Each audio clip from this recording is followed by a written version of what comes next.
Yes, sir. So, bros, I've never seen a situation to where a player, a quote unquote superstar player, wants the media, wants the world, wants the fanatics, casual fans, sports critics, fantasy players, sports bettors, everybody that's witnessing what's going on with Russell Westbrook. I've never seen a player try to throw a pity party for himself like this. It's sad. And it's not sad because people are calling him Westbrook. It's not sad because his wife and kids are there. It's sad because he's trying to hide behind his kids and wife. It's sad because he's acting like a liberal female. Because what does a liberal female do? She doesn't hold herself accountable for her actions. People would I would have more respect for Russ, knowing that he's playing like shit, knowing that he's being made the scapegoat pretty much for Jeannie Buss, Palinka, LeBron, and especially Anthony Davis, who can't even stay on the court. That's why Charles Barkley calls him street clothes. But Kendrick Perkins, who used to play with Russ, coined the name Mr. Thunder, even though he was basically saying that as a jab at KD for clicks and to basically make a name for himself as an analyst. But he's basically about to make his best take right now on Russell Westbrook because Russell Westbrook needs help. And he might need to get him and he might need to go the Ben Simmons route because you want everybody to feel bad for you. Give me a fucking break. He's a known asshole. So the energy you put out, the energy you receive, you deserve it. Let's check it out. Season and asking him about maybe something that he didn't foresee when he came to LA. And he chose to say, I think people forget that this is the first time I get to take my kids to school every day. Those sorts of things. That's something that he didn't necessarily think he was going to get to do and didn't realize the gravity of until he arrived in LA. But I want to dive into the heart of Westbrook's comments last night about the harassment his family is experiencing. Because to start, Kendrick, just your reaction to what he said. You know what? I said this, and we were on here maybe about a month ago, and I said that Russell Westbrook is broken. And I'm not talking about his jump shot. Yes, we can go down the line and say how he should play better, but I could see it. I could see it in his body language. And now we finally are realizing that Russell Westbrook is human. And if you watch this film right here, look, he's not even involved. So you deserve every ounce of criticism that's getting thrown at your way, bro.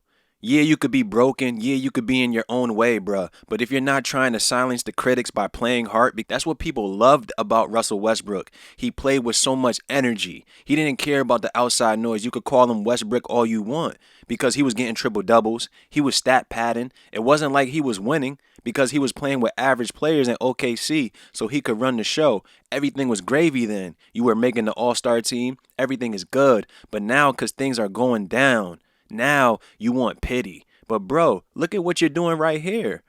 If you play sports and you allow people to get in your head, you lost.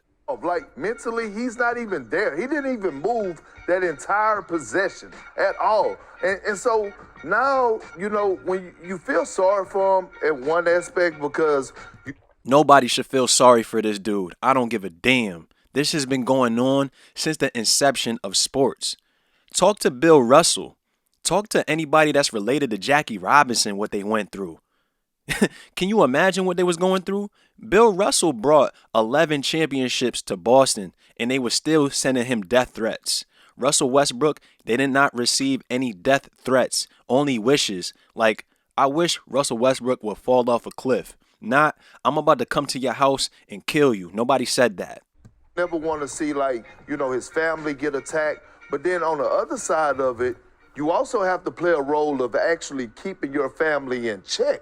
And so I'll give you an example for us with my wife. She knew where I was playing. I got a lot of criticism, especially when I went to Oklahoma City. I told her, stay away from that. Don't respond to nobody in the social media. I can handle it. This is what I signed up for. So it's to the point now, and this is not a hot take.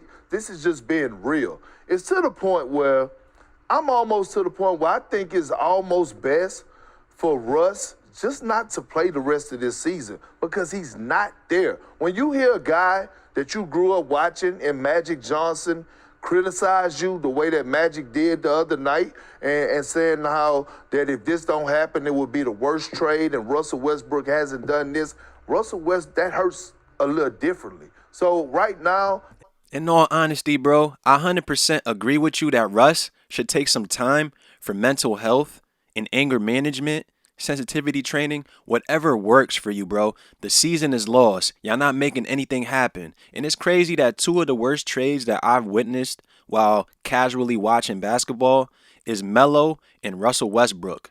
The Knicks, you knew that Melo was coming to New York. Why the hell would you trade away all those pieces for Melo? Why the hell would you trade for Russell Westbrook when you had the opportunity to get Buddy Hield, Kyle Lowry, a better piece? Knowing that Russell Westbrook needs the ball in his hand. You know what I'm saying? He needs the ball in his hand to feel engaged. He's not somebody that's running around screens. He had a pull-up jump shot. I don't know what the hell happened to that. Obviously, he's broken. You feel me? Look what Ben Simmons did. He didn't play in Philly. That's a whole nother story, but it's pretty similar. Russell Westbrook is he's in his own head to where people are calling him Westbrook, and now you feel like that's shame. But my man had a photo shoot on Broadway in a skirt, kilt, dress, whatever the hell you want to call it. I understand Russ, and I understand him protecting his family, but I also understand that, hey, you're getting paid $40+ million. It's a certain level of expectations that you got to, that's been held for you that you got to be able to, live up to. According to Russ, he had no expectations. Come on, man. I think it's a fine line, right? Because I know Russell Westbrook, he mentioned the media criticism specifically. He also mentioned fan criticism. And again, the sign. And what's your point? And what is your point? For part, right, that when you play poorly, there is some level of analysis or digging into the game or critique. We're going to cut it off right there. I just wanted to play Kendrick Perkins' take. I could give two shits about what this chick Malika Andrews is talking about, in all honesty. But like I said, bro, Russell Westbrook should step away. Because in all honesty, what good are you going to do if you're not even putting in any effort, bro? You just watched what they was doing fighting for the loose ball. You weren't engaged. You're in your own head. You're worried about people calling you Westbrook. How many times have we witnessed Russell Westbrook getting into an argument, threatening fans? Now you want to protect your last name, bro. You know how you're going to do that? By balling. That's it. Nothing more, nothing less. It's enough of that, though. I'm out.